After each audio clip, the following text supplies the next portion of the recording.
we are going to use the chat.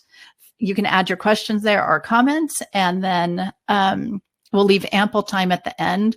We'll prioritize the questions that come up in the chat, and so that our speakers can answer those at the end. My name is Cindy Lopez, and I'm the Director of Community Connections here at CHC, and I'll be your main moderator this evening. Additionally, some of our colleagues are behind the scenes, supporting in the background, and they'll be moderating the chat and answering any questions that if you have any troubleshooting questions or anything like that. We are using a kind of new platform to us called Webinarjam. We're excited to have you join this webinar experience with us. And there'll be a survey at the end, so we hope you'll share your thoughts and comments with us.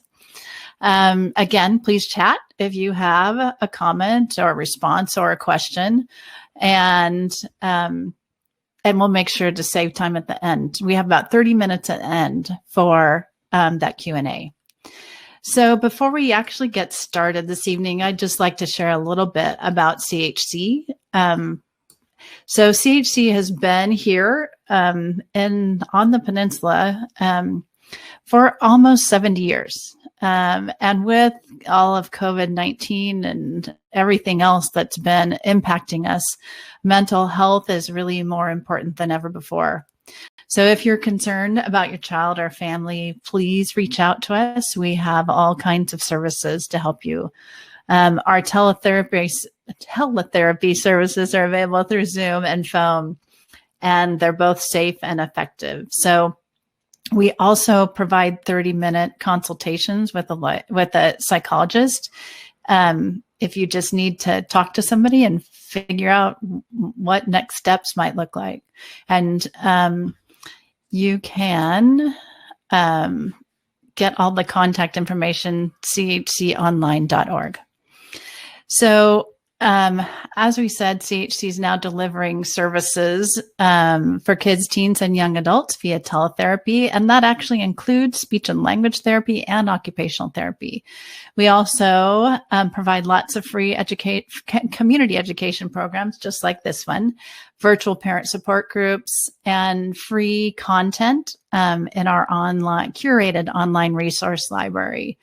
And actually, we're just about to launch our very first podcast this week, tomorrow, as a matter of fact. So we hope that you'll tune in for that, and I'll ask our moderators to put that in the chat so you can see how to access our podcast tomorrow.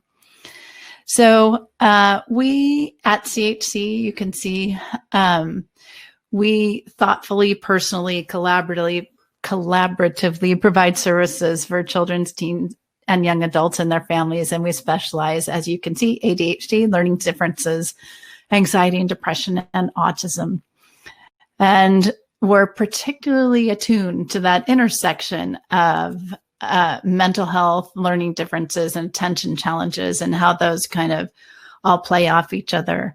So you can find out more, visit us online to access our services or find out how to make an appointment, www.chconline.org. And you're always welcome. So I'm now going to introduce our presenters this evening.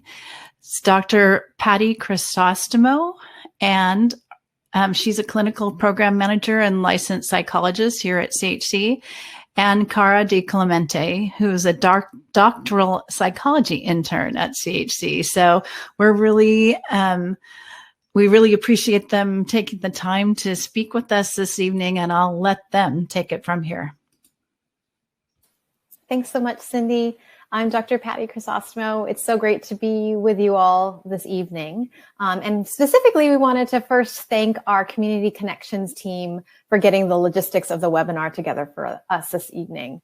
And also for you, our attendees, thank you for being here. We recognize that it's a choice that you've made to be with us tonight. And so we are so appreciative that you are here spending your evening with us.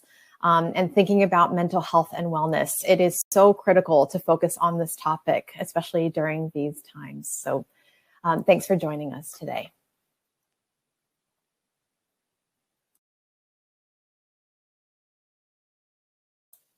Oop, Kara, you are muted. Yes. Thank you very much. I will get the hang of this. So thank you again. I want to say thank you to everyone for joining us tonight. Just to kind of go over the agenda for our talk, we will be discussing first some of the specific stressors that your family might be experiencing now, given that these have expanded significantly in 2020. Next, we are going to cover the ways that we respond to stress and how constant exposure can affect your emotions and behavior. We're then going to go into what it means to build resilience in order to combat the negative effects of stress. Then we're going to share some coping strategies that we hope can help create a sense of control in your environment and regulate your emotions. And lastly, we'll have a list of helpful books and mobile apps to consult if you want to get further information on how to reduce stress and enhance resilience. So now I'm going to switch here. So we want to call your attention to the Chc Resource Library because there are many helpful presentations included in this library already from the last 6 months. We've cited some here, and rather than repeat content from these presentations, we'd like to highlight that these slides and talks are available at this link for your future viewing. And we have tried to isolate some of the most important strategies we feel to highlight when facing constant stress, but our list is in no way exhaustive, so please check out these other topics discussed by other Chc clinicians. All right, so first we wanted to gather a bit more information about our attendees here. And so Cindy, if I can get your help with setting up the poll, we wanted to find out a bit more about how old your child is. And so feel free to just take a moment to select one of the options. If your kiddo is under 2 years, if they are 2 to 5, 6 to 12, teenagers, or young adults. All right, so it looks like everyone's getting used to the poll features. So we've got a bit of a spread. Things are still changing. People are adding in their youth age. That's great. It looks like right now a majority of our attendees here have elementary or middle school age kids. That's great. Thank you. All right. So I'm going to go ahead and move over to our next slide. So the phrase unprecedented has been used so many times in 2020. And perhaps we may all be in agreement here when we review this list. That many of us are experiencing multiple major stressors this year and feel that life can be both monotonous at times, but also full of change and uncertainty and is unpredictable. The coronavirus and the global pandemic has altered almost every aspect of our life. Currently, the ask of many caregivers is to multitask and to do so without the usual supports of our networks and community because of the need for physical distancing. Caregivers, as you very well may know intimately, you all are balancing the role of teachers, cleaners, chefs, coaches, all the while carrying on with professional or paid work. There's increasing evidence that the burden is falling primarily on gender lines, specifically on working moms. On top of that, we know that there's the stress of actual illness or anticipated exposure to COVID. Certainly the murder of George Floyd, the recent ruling related to Breonna Taylor, and the revitalized Black Lives Matter movement this summer has really also underscored and brought to light the issues related to racial inequity and trauma and diversity and inclusion that's impacting our community, and specifically people of color and other minorities. We've all experienced recent scares related to global warming and associated climate crises as well. and then financial stressors related to closures of businesses, major industries being impacted, and the impact on individual families due to unemployment and underemployment of caregivers, which in turn impacts education and the ability for basic needs like food and housing to be met in certain cases. And of course, this is on top of the more usual stressors that people might encounter, relationship difficulties and the challenges and beauty or chaos of parenting children with or without mental health and learning challenges. So, Cindy, if I can get your help again to activate the next poll, we wanted to find out from our audience here, in reflecting on all of these stressors that we are experiencing, how well do you think you are coping to the current circumstances? All right, so let's see. I think people may still be responding, but overall, looks like, okay. Yep, people are responding now.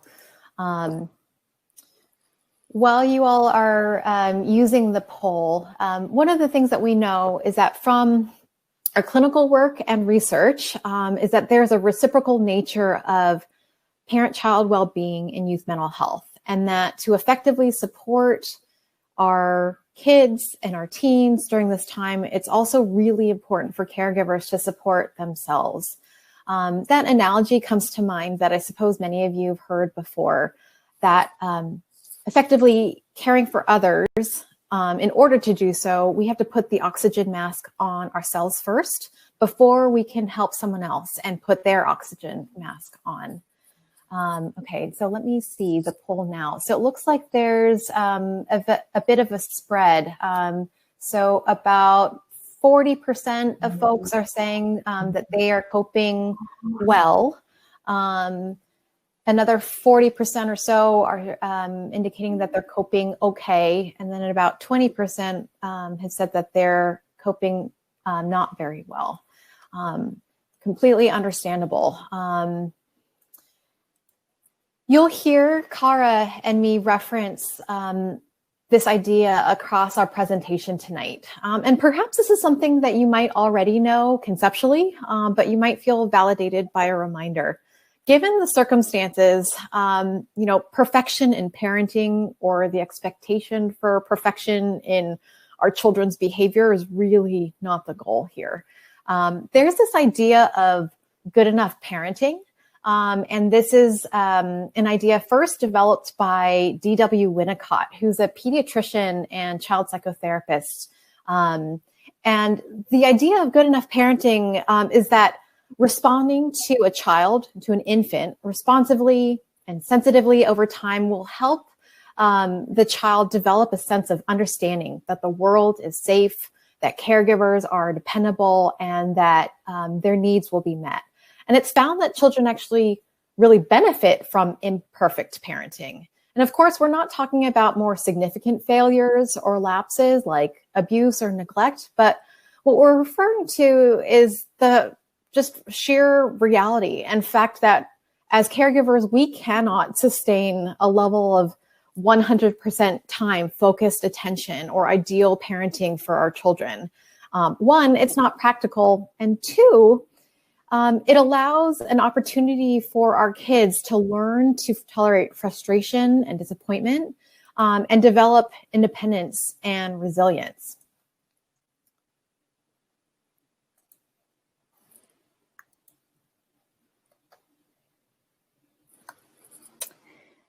Right. So as Patty said, our goal today is we're kind of start off with providing some psychoeducation about the stress response.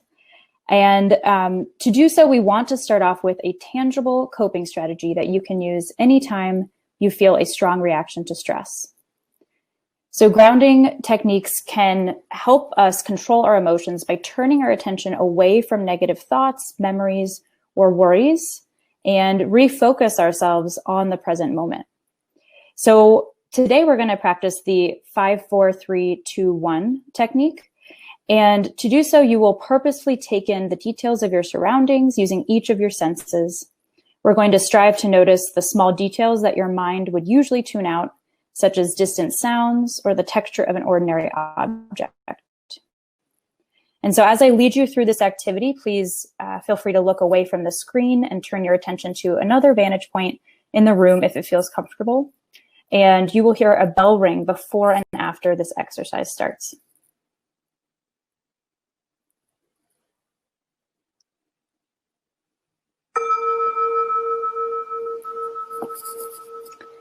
First, name 5 things you can see. Look for small details such as a pattern on the ceiling, the way light reflects off a surface, or an object you never noticed, and say them out loud.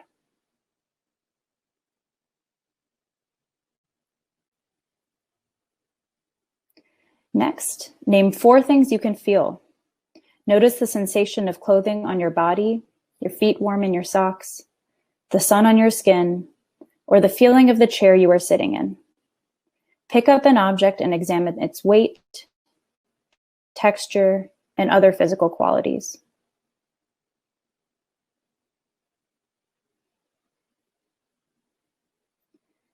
Next, name 3 things you can hear. Pay special attention to the sounds your mind has tuned out, such as a ticking clock, distant traffic, your tummy rumbling, or trees blowing in the wind.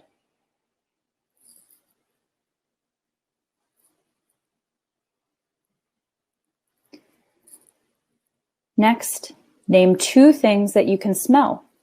Try to notice the smells in the air around you, like an air freshener or freshly mowed grass. You may also look around for something that has a scent, such as a flower or an unlit candle.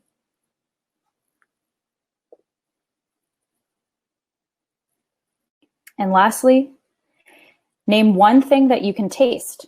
It might be toothpaste from brushing your teeth or a mint from after lunch. You can also pop something easy to eat in your mouth and focus your attention closely on the flavors, such as gum or a piece of candy.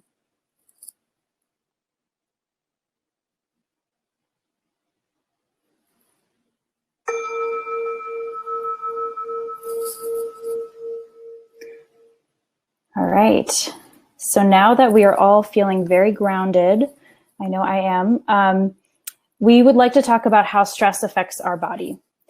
So a stressful situation can trigger a cascade of stress hormones that produce well-orchestrated physiological changes in our body. Our body's responses evolved as these survival mechanisms to enable people and other mammals to react quickly to life-threatening situations and protect ourselves. While many stressors that our ancestors experienced in our lives right now are not as life-threatening, our bodies are still programmed to react with these survival responses. These natural reactions to danger are immediate and happen without us fully processing what's going on, making them very difficult to control. One of our body's options is to try to fight off the danger, like a cat attacking a threatening dog or swimming quickly to shore after your canoe capsizes. What you perceive as danger will vary depending on your own biology. The next option, as you see in these pictures here, is to try to flee the danger, like jumping out of the path of an oncoming car or running away from a scary bear.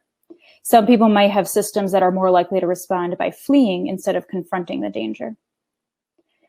A third option is to freeze, where you further prepare to protect yourself, staying completely immobile to get ready for the next move.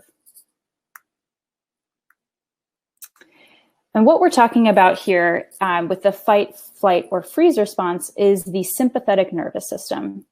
This part of your nervous system is responsible for activating this response and acts like a gas pedal on your car. It sends a burst of energy through your body to prepare for action against a threat. And in doing so, as you see on this picture here, your heart starts to beat fast, your breath starts to get quicker and shallow as you take in more oxygen, your pupils expand to take in more light, your peripheral vision kicks in, your gut stops digesting your food, and your blood rushes to your muscles away from your brain. As a result, your brain is less able to perform these higher level cognitive tasks, such as planning your next move, organizing your thoughts, and reflecting on the best course of action. And so you become more impulsive because your body is focused on surviving and reacting to stress. Oppositely, the parasympathetic nervous system, otherwise known as the rest and digest system, is like the brake on the car. It's responsible for calming you down after danger passes and preparing you to rest. You become better able to think and plan ahead, and your body restores its equilibrium by conserving energy and absorbing nutrients in your food. It slows your heart rate down, it slows your breathing down, and relaxes your muscles. And so we want to engage this system when we're trying to relax after danger has passed. While our body has these strong reactions to stress, it is important to note that stress isn't always bad for us. There is an optimal level of stress to perform well, such as when we are taking a test or preparing for a presentation. The Yerkes-Dodson law, as you see here, describes the relationship between stress and performance. So when we have no stress at all, we are basically asleep. We are unmotivated to do anything. But when we see this curve increase and we have a healthy amount of stress at the peak of the curve, we become alert, focused, and able to learn new things or meet our deadlines. When we experience too much stress, so we see the curve go down, the peak starts to go down, and we become more avoidant, overwhelmed, and ineffective. And this can cause us to lose sleep or break down entirely. And so I'm going to turn it over to Patty, and she's going to talk more about the short and long-term effects of stress. Great. So as Cara mentioned, not all stress is bad. As we saw, there is an optimal level of stress that can be healthy and positive because it helps to prepare us to respond to temporary challenges in our lives, like making it on time for a meeting. In these temporary stressful situations, our stress response activates and then quickly returns back to baseline. Tolerable stress may be more longer lasting, but represents a more significant stressor and stressful response. So for example, starting a new job or welcoming a new baby. If we have support systems in our lives to help us cope, then these stressors can actually be viewed as manageable because the costs are buffered by supports. For example, from peers or family members with whom we feel supported or by whom we feel supported. In contrast, severe or frequent exposure to certain kinds of stress can have a toxic effect on the brain and body. Prolonged stress, like chronic trauma, can overwhelm the system long term. It's like revving a car engine for days or weeks at a time. And many medical and mental health experts are coming to a consensus that the cumulative and prolonged effects of the current circumstances related to the global pandemic have the potential to be more serious and long-lasting.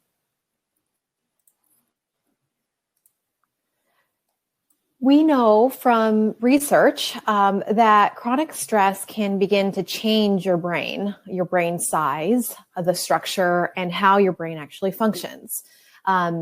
There is the HPA axis, which is the hypothalamus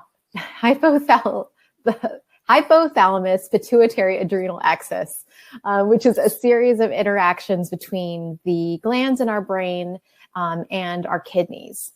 And the HPA axis is responsible for releasing a hormone called cortisol. And high levels of cortisol can wreak havoc on your brain. So in particular, excessive amounts of cortisol can impact the fear signal in the amygdala, which is the part of the brain that's responsible for fear responding. It can also impact learning and memory because the hippocampus, which is a specific part of the brain responsible for those areas, is also sensitive to high levels of cortisol. And then too much or prolonged cortisol exposure can also contribute to brain size, specifically impacting the loss of connection between brain cells. And the prefrontal cortex is specifically also sensitive to cortisol exposure.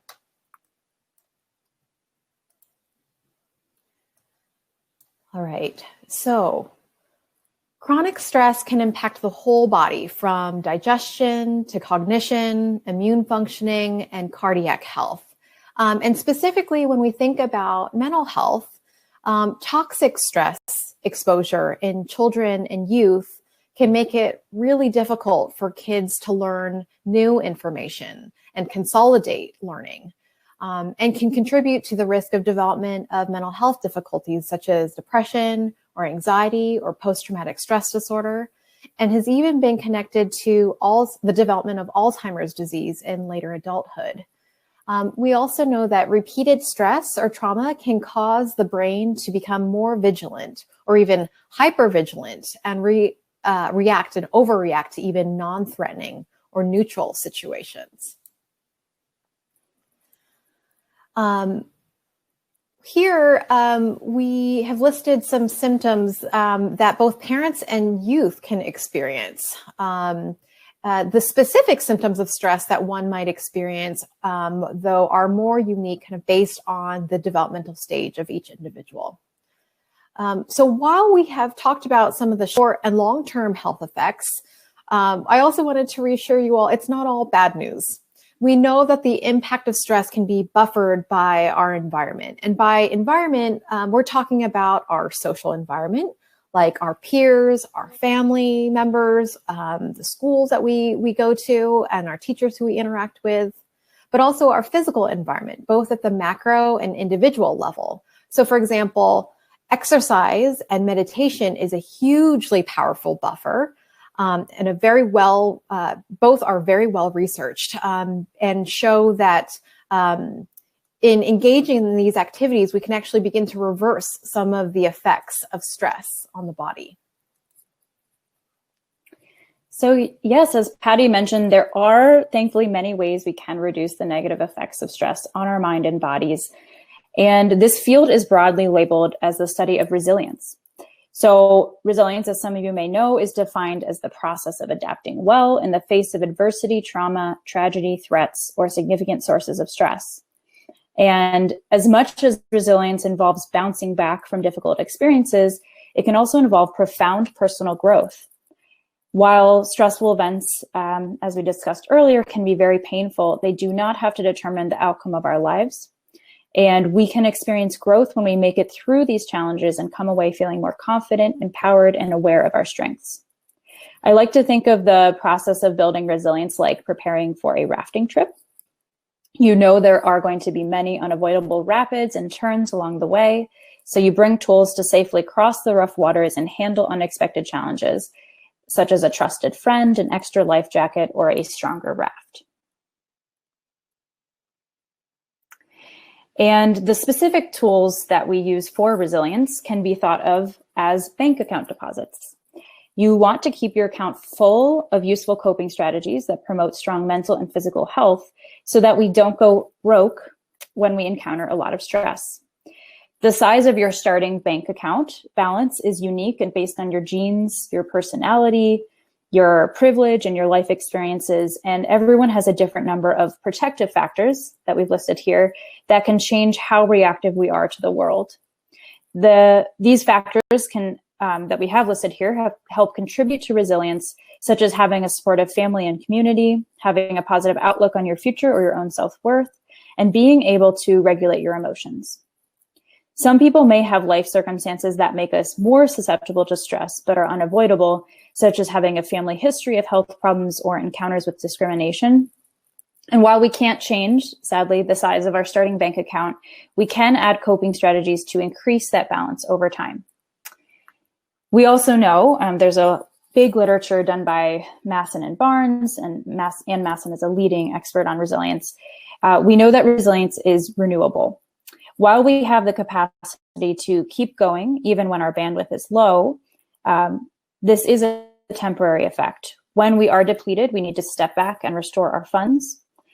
And while some stress is predictable, as we've seen this year, there is much uncertainty in our lives now. And in the same way we might start a GoFundMe account when something unexpected happens, we can reach out to friends during a crisis. We might also want to, we do want to keep a reserve, such as practicing self-care in case something goes wrong. So now we're kind of switching. Okay, now we know resilience is this big study, and we know that we can be resilient amidst stress, but what can we do to help foster our own and our children's resilience bank account?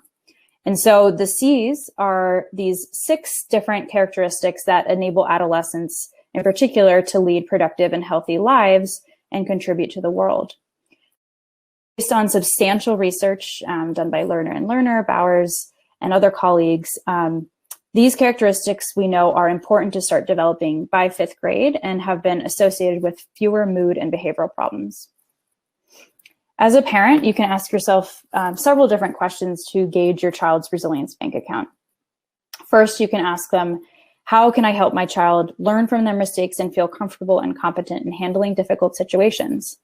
We know that children need some exposure to stress, failure, and disappointment on their own. And while this might be counterintuitive and our intentions may be very noble to protect them, if we are hovering over a child or maybe engaging in more what we might deem as helicopter parenting, this can prevent them from having to learn from their mistakes and might inadvertently send the message that you don't think they can handle that situation. So instead of overprotecting, we want to help children make safe mistakes that they can correct. Next, how can I help my child build on their strengths and feel confident in themselves? So this basically involves helping your child make realistic plans and then carry out those plans and recognize what they've done well. And so the goal here is to avoid causing any shame or embarrassment by pushing a child to take on more than they can handle, and instead notice their strengths and point out their limits if they have them in that particular situation. We also can ask ourselves, how is my child connecting with others, expressing their emotions, and resolving conflict? So as parents, we can model healthy and effective ways to manage our feelings and impulses and create relationships with others. This can involve teaching communication and problem-solving skills, like going over the pros and cons of a difficult conversation they're debating whether they should have. Another question we can ask ourselves is, does my child understand how their actions affect others? We can help children and adolescents develop a moral sense of right and wrong, even if this doesn't benefit themselves. And lastly, what messages does my child receive about social justice and caring for others? And this really speaks to modeling as a parent the importance of empathy, generosity, and contribution by setting a positive example for how to be a force of good in the world. Okay, so now we wanted to transition to the topic of how to talk about current events with your kids. This, of course, can be modified based on the age and maturity level of your specific child. So we as parents can provide a safe space to talk about the global pandemic or potentially other challenging topics. Though we know from cognitive psychology research on how individuals process information that under times of stress, we may be more inclined to be more rigid or concrete, and that may leave a greater likelihood of our kids to view our efforts as parents to communicate with them as lecturing or being more directive or being more short. So as a parent, you might invite conversation during times when you know that you can devote time and focused attention, even if it's just 5 minutes, where you can ask more open-ended questions and engage in more of a conversation. You may also want to mentally prepare yourself during these conversations for a possible response from your child, especially if you're asking questions about how they are feeling. That they may say, I don't know, or it's fine. And these responses could mean many different things. It could mean that they just need more time to think about how to answer your question. They could be disinterested. They could feel uncomfortable about the question. They might not know the answer. They might want space or some combination of all of the above. So I'd encourage you to try to approach your child or your teen with kindness and curiosity that can be demonstrated through more open-ended questions as opposed to more yes or no type questions. One thing to note is that our kids, our teens might be reluctant to talk about their fears related to the coronavirus or other stressors that they're experiencing. And they might be reluctant to talk about this out of a desire to not want to burden us as caregivers. So you might want to consider asking more general questions about how they're doing more broadly, and then follow their lead, like asking them, what are some questions that you have about this topic or the situation? You can also consider asking or letting your child know that you would like to talk to them about this particular topic ahead of time. So by saying something to the effect of, hey, I wanted to check in with you about how you're feeling about distance learning. So let me know when you might be ready or when it might be a good time for us to talk. By doing so, it can help them to prepare and to begin to consider what questions or what concerns that they think are really important that they might want to bring up with you. One of the common fears that we've heard from parents is that talking to your child about the pandemic or financial stressors or some of the inequities that are coming to light because of social injustices, that by talking about it will actually increase the child's worries or exposure to stressors. However, the opposite is actually true, because it can actually be more helpful to start to have a conversation, because we know that some kids, some teens worry about scenarios that are actually far worse than the reality of the situation and may engage in what's called catastrophizing. So what else can parents do to help? So please take note and monitor, and as needed, limit news exposure. We know that how the TV, news media, and social media engines are designed is that stories that are more engaging, sensationalistic, one might say, tend to be more focused on and reported. So repetitive images and stories can make experiences of danger appear more salient than they actually are. And so in that same vein, we would encourage you to take note of and monitor your own reactions to the news. We're all undergoing a parallel process of stress. And it's possible that our own reactions as caregivers might inadvertently influence the magnitude of our kids' own reactions. And so while, of course, we would encourage you to be genuine, we also want to encourage you to find the balance between labeling your own emotions and also attempting to label your child's reaction and validating their experiences. So there's a phrase, name it to tame it, that's coined by a psychiatrist. His name is Dr. Dan Siegel.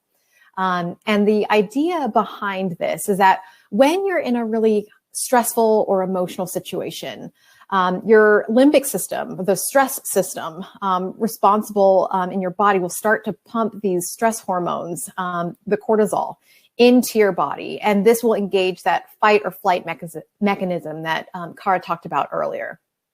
So once we notice that we are having a strong emotional reaction, the next step is to describe it or name it, whether it's to yourself or even just out loud. And choosing words to describe subtle emotions can actually jumpstart our frontal lobe, which is the executive part of our brain, which can have the effect of calming down or down-regulating the more emotional or limbic part of our brain. So when we can begin to just hover over emotions as opposed to just straight up experiencing emotions directly, this gives our executive brain time to just filter and organize our reactions to emotions themselves. So when we're talking about identifying or labeling emotions, know that this can be done not just with your kids or your teens, but by reflection and modeling yourself. So as a parent, you might say, it sounds like you're pretty exhausted and disappointed about having to do yet another day of classes over Zoom. Did I get that right? And note that in that example, it's not just labeling your child's emotions, but doing so in a way that gives enough space for them to correct you, because it's possible you didn't get it quite right in terms of how they're feeling. And to another point, validation. So validation refers to this idea that we can let someone know that how they think, how they feel, what they're experiencing, that these are logical reactions. They're understandable and they make sense given their experience and their perspective. And this is true even if you as a parent don't personally agree with how they think or how they feel, but that their experience makes sense. So validation comes from not just what you say, it's also how you say it. So nonverbals matter too. So saying the right thing, like, I'm sorry you're frustrated that you have Zoom class again tomorrow. While you're looking at your computer, paying bills online, it feels very different than if you're saying that exact same statement, but you're stopping, looking up from your computer, slowing down your tone, making eye contact, and maybe even, tilting your head if it's organic and if it feels, consistent with your reaction.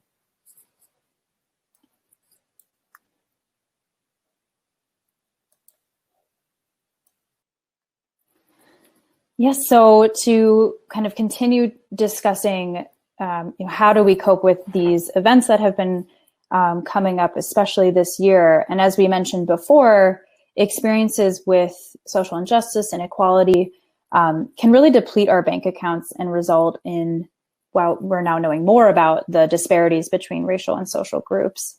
And so being the target of discrimination based on your race, your gender, your culture, or another aspect of your identity can promote feelings of fear or shame or blaming yourself when we're unable to stop this discrimination from affecting us on a daily basis.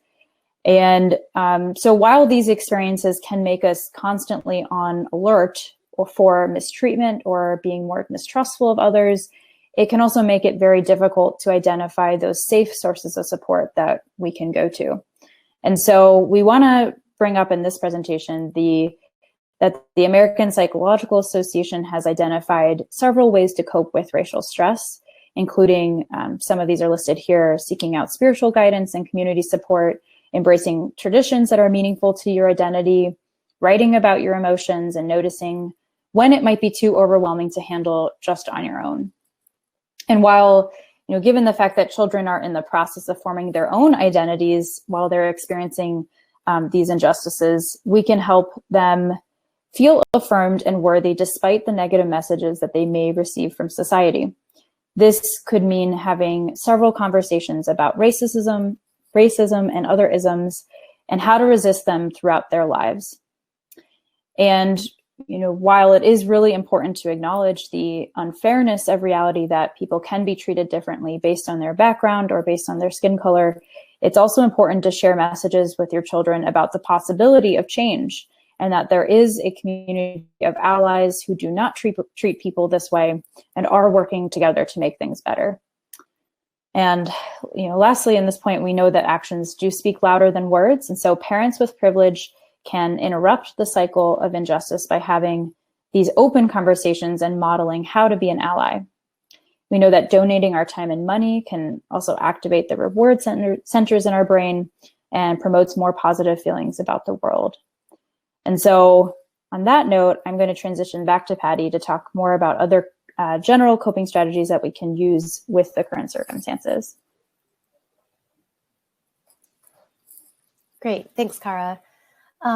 So we're all experiencing a lack of control. And so one way we can mitigate this is to try to instill more predictability as possible. And so we can do so by creating a schedule, a daily routine that's practical and realistic, and as much as possible, set up with predictability and consistency. And so you can let your kids and your teens or your young adults help you when they have because when they have a say, they'll be more apt to follow a routine or a schedule.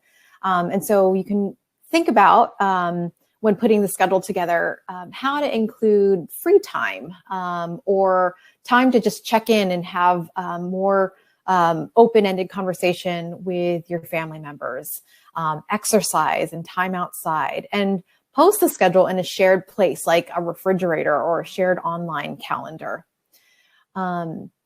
And then also offer choices where you think are appropriate, and giving your child a say as much as you can, because in doing so, it indicates that you entrust and you want them to be an active part of the decision-making process in your family. So for example, getting their input around what to have for dinner tomorrow night, or the order in which they do their chores. Not necessarily if they do their chores. And we can also focus on what you can control and let go of what you can't. We know we can't control the virus or the course of vaccine development. We can't control other people's motives or actions. We can't control or change other people's behaviors.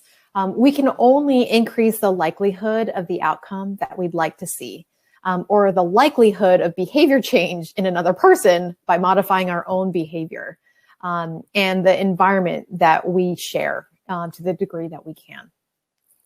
So we can really only control our own thoughts, our own behaviors, our actions. And so that's what we focus on. Like, what is our attitude? What is our reaction to things? Can we turn off the news? Can we engage in more fun or pleasant self-care activities? Can we practice a bit more kindness to towards another person?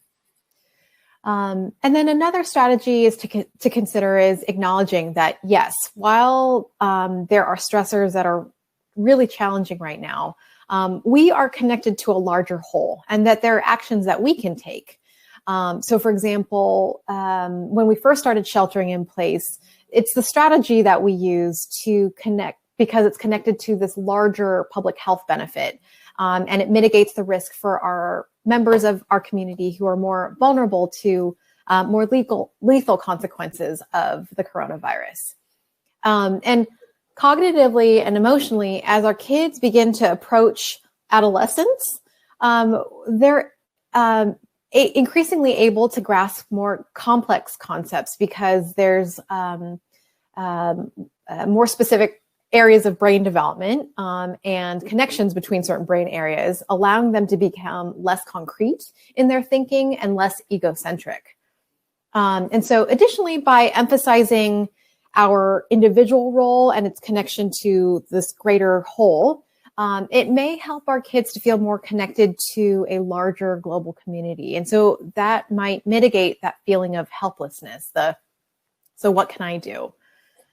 And then lastly, think about, as you're kind of creating this predictable environment, to set realistic expectations. It's, again, okay that things are not going perfectly. We can plan for setbacks and for hard days.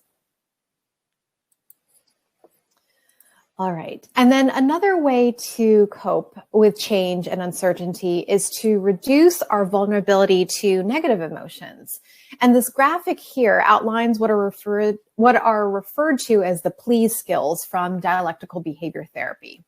And so the P and the L stands for treat physical illness. And what this refers to is taking care of yourself when you're sick, taking the time off from work to slow down and to recoup. To make appointments with doctors for routine checkups and to get our vaccines. The E stands for eating. So eating balanced meals, eating snacks every few hours, and to avoid those experiences that some might experience as hangry because of low blood sugar. And then the A stands for avoiding mood-altering drugs. And so if you as a caregiver or if anyone in your family have medications that are prescribed, this means only taking medications as they're prescribed. So not overusing or underusing them, because overuse or underuse can greatly contribute to feeling more emotionally vulnerable during usage, but also a few days after usage. And we can also think about as parents and as adults, also monitoring alcohol intake. The S refers to sleep. So engaging in good sleep hygiene. We know that sleep is really, really important for kids, teens, and just overall development, healthy development of youth, but it's also really important for adults. And so getting enough sleep, falling asleep the same time every night, turning off our screens about an hour before we're intending to fall asleep. These are all important sleep hygiene practices. And then lastly, engaging in exercise. So that's the E step. So the goal ideally is 20 to 30 minutes every day. But I know that it can be really challenging to do that. So looking for opportunities to just get up and move your body, even if you're in front of the computer for much of the day.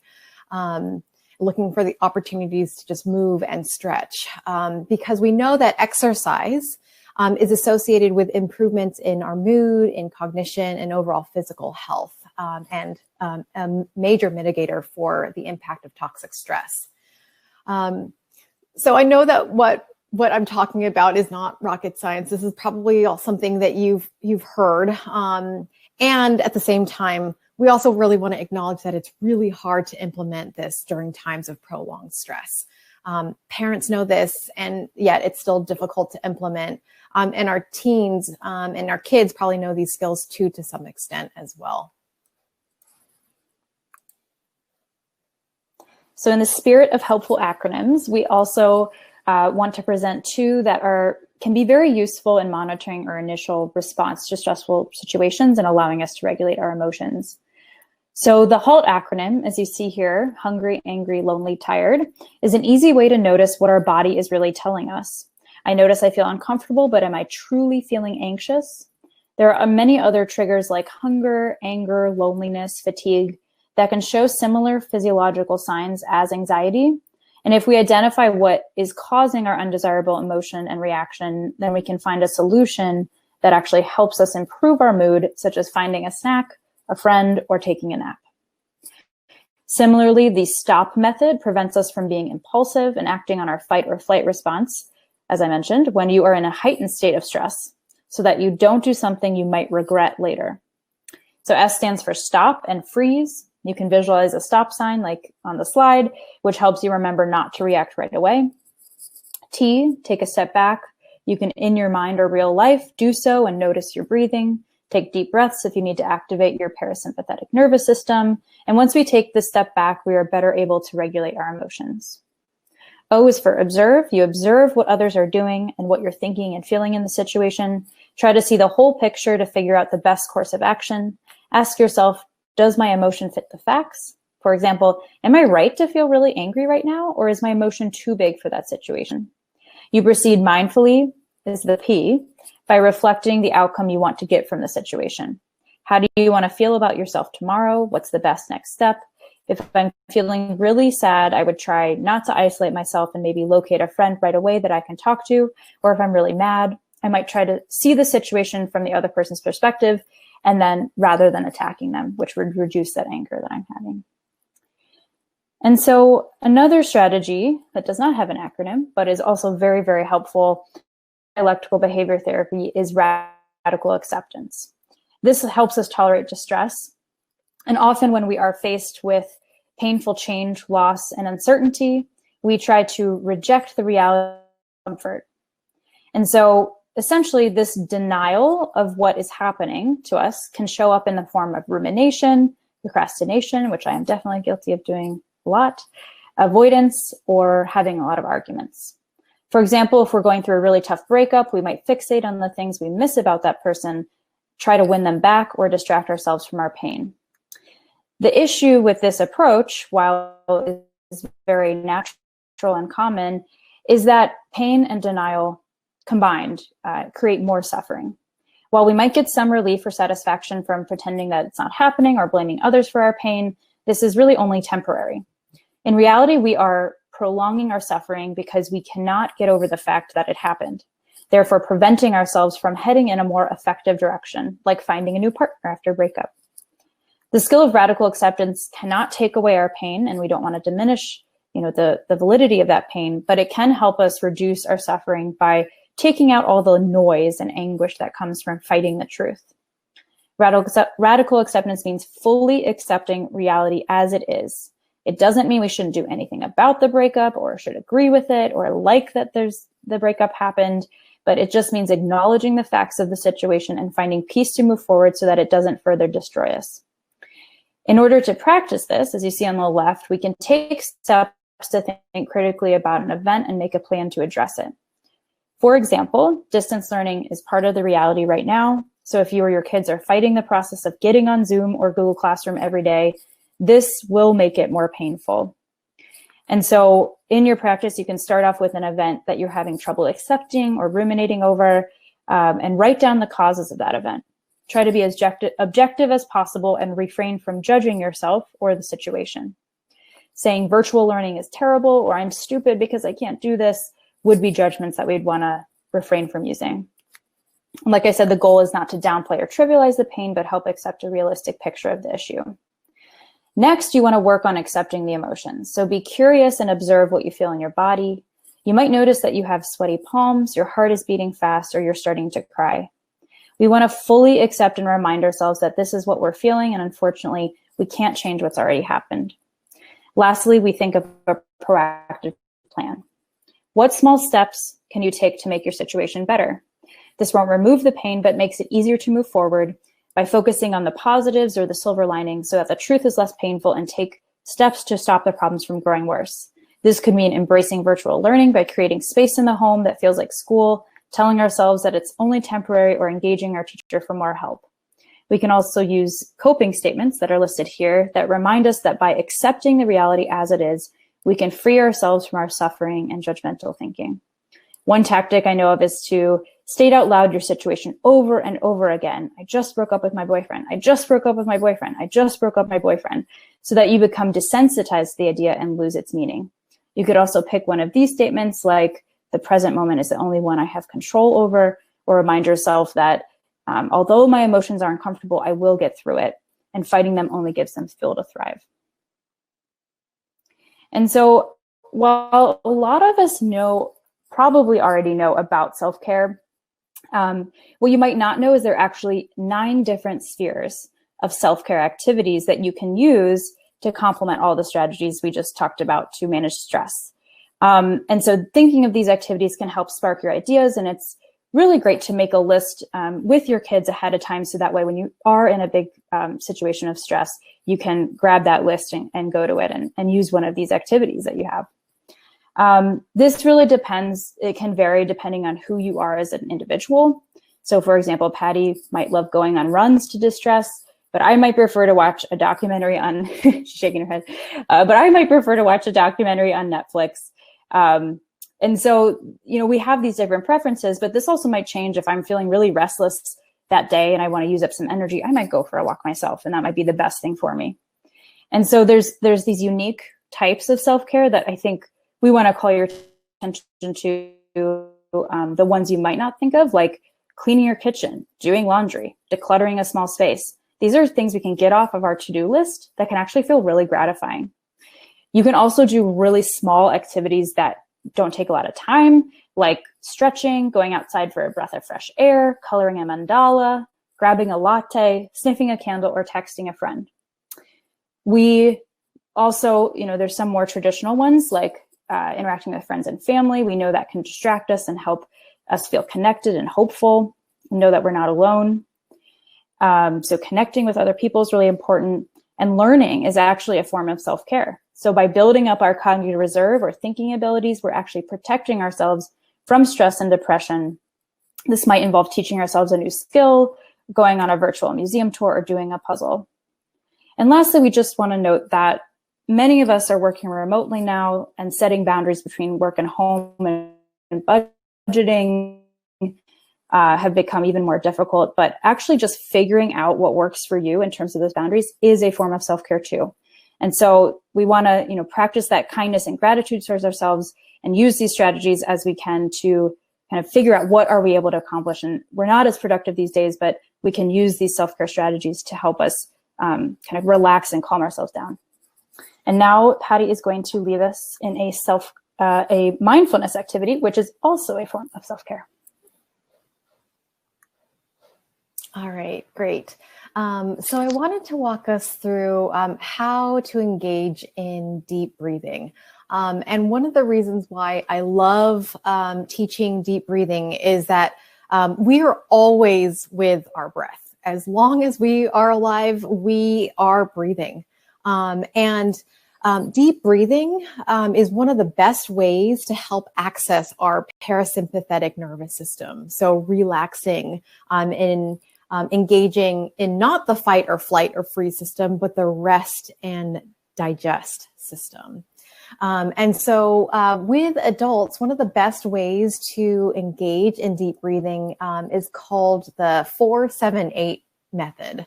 To do this, the 4-7-8 breathing, what I encourage you to do is to find a comfortable position. Go ahead and just find a comfortable position now, and try to find a comfortable but good posture, especially when we're starting out. You can also utilize this method to help you fall asleep. If that's the case, then obviously lying down is the best posture.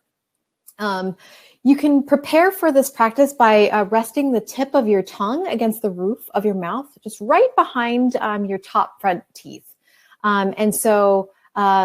For some people, exhaling during the 4-7-8 deep breathing can be easier when they purse their lips when exhaling. I'll walk us through the different steps.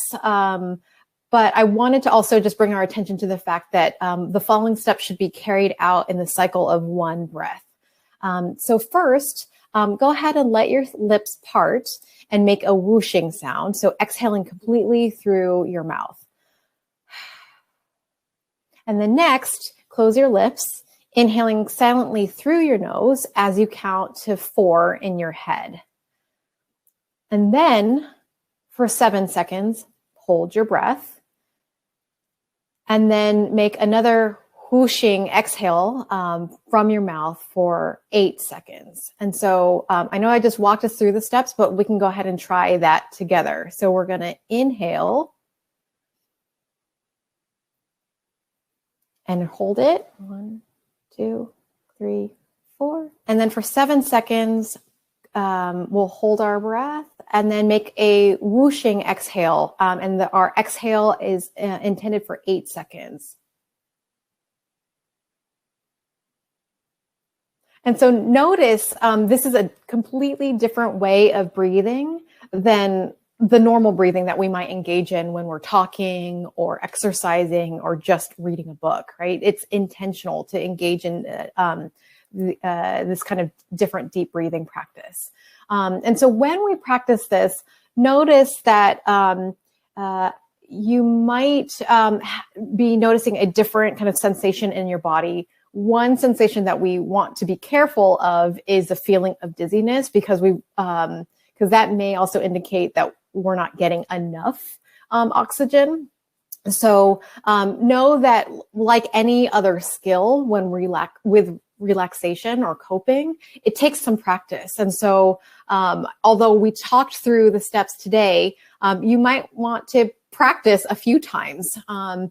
And we've especially found that when thinking about deep breathing as a way to relax or as a way to reduce our sense of stress, that the best times to practice are actually when we're not at our highest level of stress for the first time, right? To practice it when we're just a little bit stressed out, or if we are trying to downshift a bit and get more relaxed to go to bed. I should also say, when thinking about when to utilize deep breathing, it's a technique that shouldn't be practiced in a setting when you're not prepared to fully relax. And then when thinking about how we talk about deep breathing practices with our kids and our teens, it really depends on the age of our kids. So for example, in therapy sessions, I've taught this method with younger kids when thinking about having them imagine that they have a flower in one hand and a candle in another, so that they're inhaling and taking a really deep inhale so that they can try to imagine that they are smelling a really delicious flower or rose. And then exhaling, like they're trying to blow out one of those trick candles, right? So you have to really force out an exhalation. With older kids, we can imagine that they might have a hot slice of pizza in front of them, right? So this is what I refer to as pizza breathing. So that they have this slice of pizza in front of them, they're inhaling the different delicious smells, but it's too hot right in front of you. And so you really have to blow out to try to cool it down, because if not, then you might burn the roof of your mouth. So, you can think about like the ways to talk about deep breathing in a way that may connect the most to your child based on how old they are, and what may engage them with the most, most fun, especially when learning a new skill. All right. So we have talked about a number of different strategies today. And so I would really encourage you to use the chat feature to respond to this question. So what coping strategies have you tried and are helpful to you? I love Kara's example earlier in the presentation that, running may be a really helpful self-care skill for one person, but not a good fit for others. And so when thinking about coping strategies, we can really support our community here in this webinar by thinking through, like, what are some of the strategies that you found to be really helpful for you? Because we might actually be able to support another caregiver, another family present tonight. And so you can think about the ones that we've discussed tonight, or others that you found helpful that we haven't discussed. And, one thing to kind of think about is we know that given the current circumstances that this is not a sprint. This is a marathon. And right now, we don't know when or where the finish line will appear. And so this is where we really start to encourage you to think about how can we expand our toolbox of coping strategies, and how can we support each other to kind of think through what are some other strategies that we might be able to use to just fill up our proverbial cup.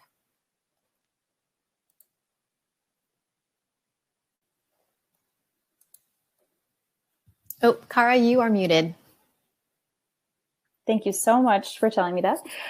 So the last point we want to make here, or one of the last ones, is that it is okay that we might need to ask for outside help, but it might not be totally clear when we need to do so. And so we encourage you to listen to your gut instincts as a parent, talk with other parents and teachers about, if you have questions about your child's functioning, your pediatrician, and notice if there are any changes in your child's emotions or behaviors that interfere with their ability to function.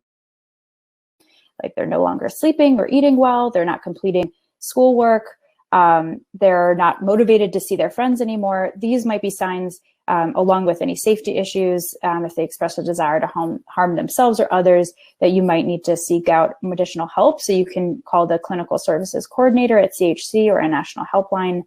And, while we know that we've discussed how resilient kids and teens really are, part of accepting reality and helping them reduce their suffering could be getting help. And so we encourage you to reach out before those concerns become too big and more time limited, so that they can get the most help that they can get in that situation.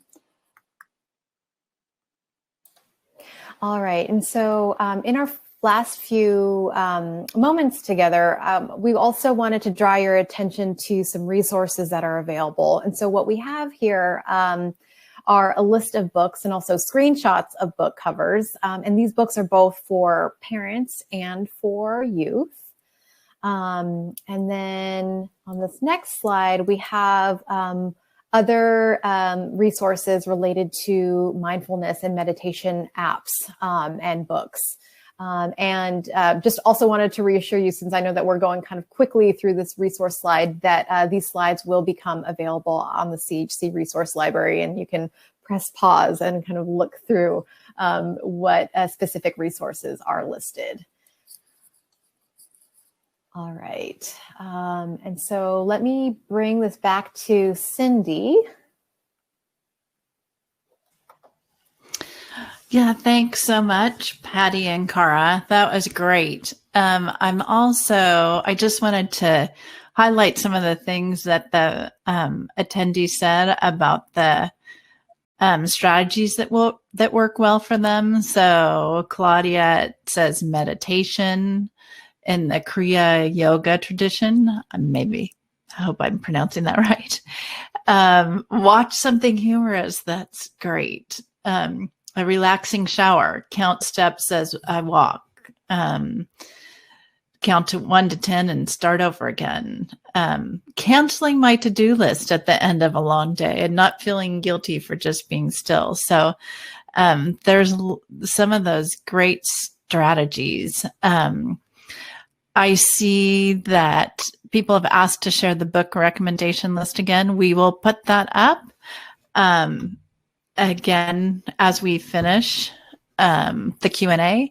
And as both Patty and Cara mentioned, the slides and the recording will be available in our resource library. So you don't feel like you have to get it all down now. They should be available again. That should be available online in about a week. So some questions for you, Patty and Cara. How do we strike a balance between resilience and independence versus providing kids with enough safety net? For example, what do I do if kids get more scared at night during this pandemic? Yeah, Patty, I can take this one to start. So that's a really great question. It's definitely that fine line, and it depends on their developmental period too, of how much safety net do we provide versus how much do we foster their independence. And this will depend on the age of your child, but essentially we want to set them up to have a situation where they can make mistakes. And so providing an opportunity where if they do make a mistake, it isn't the end of the world, they can learn from that. We want to set them up to, if they are experiencing, a fear of the dark. And so, rather than having them, sleep with you every night, that might be a chance to kind of help them use coping strategies to manage that fear that they have of that might be increased now because of a pandemic, using deep breathing, using those grounding strategies, talking about the reality that there isn't more of a reason to be fearful at night because they are safe where they are, kind of reassuring them, but also not removing that situation from them and removing them from that fear, kind of letting them use these strategies to get used to sleeping in their bed alone at night, and then kind of providing support. So if they come to you and they do need help, you can be there for them and kind of be monitoring and be there. And maybe they need, more time. They might only be able to do a few hours alone to begin with, and then increase that over time. But just providing that support, we call it scaffolding, can help kind of validate their concern and provide them with strategies while allowing them to experience that stressful situation and learn how to deal with it. Yeah, and I would also add kind of reflecting on what skills or what capacities, what abilities were they demonstrating prior to COVID, prior to a stressor, because we know that with stressful situations, especially if that stressor falls under more a situation where it goes beyond what a child is able to manage that a bit of regression is to be expected and normal. And so in that example around, going to bed at night and sleeping independently, we encourage you to think about what were they able to do before? And in practicing those coping strategies that Cara was mentioning, to practice it not at night right before going to bed, but practicing it during the middle of the day, when they are not stressed out, when they aren't already in a heightened fear state, and so that they can gain mastery over the use of these skills before they're kind of put into that stressful situation, so that they can feel more competent and to give it a try. It might take several tries before someone is successfully able to tackle a specific task or developmental goal. Thank you, Patty and Cara. Another question. Do you have any advice as to how to get a teen who would benefit from getting help, for example, talking to a therapist, to do that when they are unwilling? Yeah, I have some ideas about this. I love working with teens. And so I guess I would first explore, whose idea is it to initiate therapy?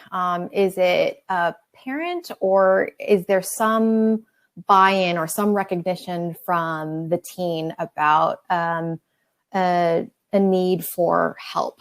And so the way I kind of think about it is we use this technique called motivational interviewing when we first work with a client, not necessarily just a teen, but a client who may not be totally ready to make changes.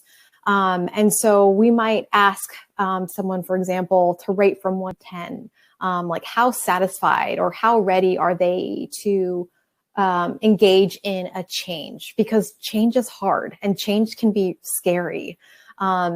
So we might say like, hey, Cara, how ready are you to make this XYZ major change in your life? And you might say like, you know what? I'm at a 6 out of 10. And I'd say like, great. So 10 being like super motivated, super gung-ho, ready to make a change. So great, Cara, why is it a 6 and not a 4? Or, okay, why is it a 6 and not an 8? Right? And then wait for the other person to kind of respond, because there's a reason why their response may be a certain number and not another, right? So really assessing and listening to like, what is the, I guess, current awareness that there is a problem, and what might be getting in the way of somebody wanting to take steps to make change. And then, again, at the end of the day, we might want someone to go to therapy, but we know one of the best predictors of success in treatment is a motivation and a willingness to engage in therapy. And so we will routinely work with parents for parent coaching and parent support when a teen is unwilling to participate in treatment. Because again, as individuals, we can never make another person change. We can want them to change. But at the end of the day, we can only really change our own behaviors. And so we know that there's an interaction between how kids are doing and how our parents are doing and how a family system is doing in general. So if you can't make another person budge, we can then begin to look inward and think about what can we do ourselves to make changes. And honestly, I think it's one of the most powerful way of modeling as a parent to show like, okay, I'm willing to make changes myself. And I'm willing to do that work because I found over and over again that if one person within a family system is beginning to make change, the whole system will eventually start to shift and change as well. Yeah, and just to add on to that, I think if you can kind of use those motivational techniques or those modeling techniques that Patty's talking about to kind of assess their readiness to jump into therapy and see if there's ways to increase that readiness, you can then invite them to participate in that first session. And that first session is often just giving them more information about this process, learning more about your child. And as you may know, it's not a high intensity situation. They can still make that decision whether they want to pursue therapy or not. And so kind of sometimes getting them in the door and having that first session can be really helpful to reduce their anxiety or concerns about engaging in therapy. Yeah, thank you, Patty and Cara. And actually, one of the attendees said that one of her kids' teachers used to say, it's not a teaching moment when referring to practicing skills in high anxiety mode. So that just further reinforces what you're both saying. So I think we have time for maybe one more question. Kind of going back to, you mentioned that one way I can help develop resilience is to recognize my child's strengths. How can I help my child believe he has strengths? He just dismisses me when I talk about his strengths. That's a really good question. Yeah, I think, so you kind of that struggle with how to call attention to those strengths and that resilience without drawing too much attention to it or pushing them away is definitely a good question. I think that there are kind of, at least I've worked with families where there's more subtle or discrete ways to kind of show or discuss their strengths or kind of point them out. And so, it could be, sometimes like writing kind of a note or just giving a simple praise of like, I noticed you did a really great job on that artwork, or, let me hang this on the fridge. It looks really nice. And kind of calling attention to it without having this long extended discussion about it might be one way, or kind of even writing a note. Sometimes I've done that with families, of kind of writing a note to them to show that you're noticing, but not embarrassing them. I don't know, Patty, do you have any other suggestions? Yeah, I wanted to build on what you had said, Cara. I think it's not just like these discrete conversations where you're looking face to face at your child and you're telling them how beautiful and how smart and how fantastic they are, because that can feel saccharine. It can feel hollow. But I think looking for opportunities to offer specific labeled praise when it's happening in the moment. So for example, you notice that your teen picked up their cup and just put away their dishes without you asking. And it may be something that like you expect, like, hey, they're 15, they should know how to do this, right? But like, it's those small opportunities to say like, hey, thanks for doing that. That's super helpful. Thanks for helping me, pick up in the kitchen, right? Like, I think we are all so stressed right now that like experiencing even just a little bit of praise releases those endorphins in our brain, and it helps us to feel a bit more connected. And so the more that we can do, the more that we can acknowledge someone's actions, their behaviors, but also just who they are as a person, I think helps people to feel more connected. And the more that we can build that up in our family members, the more that other people will do that for you as well. So there's this reciprocal effect. And it takes time and attention and energy to look for opportunities for praise too. So Patty and Cara, thank you. We need to close up our time, but I'm wondering if you might have, just a short statement, like what would you like parents, out of all that you shared this evening, like what would you hope that parents would take away from this session this evening? Do you want to go, Cara? We might be thinking of the same thing, but I think like a big point that Patty made many times, I think, is that you really don't have to be perfect.